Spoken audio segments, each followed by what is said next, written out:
When you create drawings on a CAM system, you use the load button to load these into the system. So clicking on load,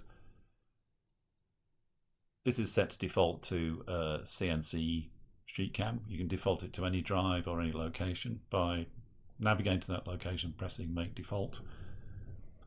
It will import, it's got about 30 import filters of different types for different CAM systems. It'll also import NC1 files, which are structural steel files, and DXF files. So we can scroll up and down our list, and if it's not seen it before, if you hover over it, it will open a preview. If not, it will show you a thumbnail of the drawing. We've also got sort facilities, so if we type in a wildcard or a number of what we want, say 10mm, enter. This will show all the 10mm drawings or programs. So we'll choose this one. So this is 10mm alley nest. So press select.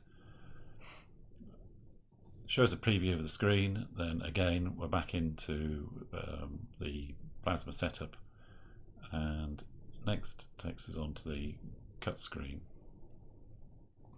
Now we can do some special stuff. We'll review this screen in a subsequent video, but if we go back to reload shape, just have a brief think.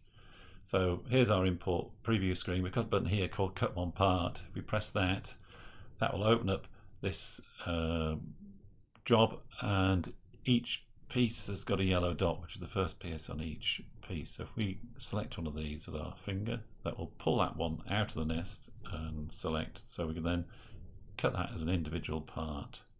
So we can import full nests, but we can also import pieces of nests if, say, an item's been forgotten or lost or something.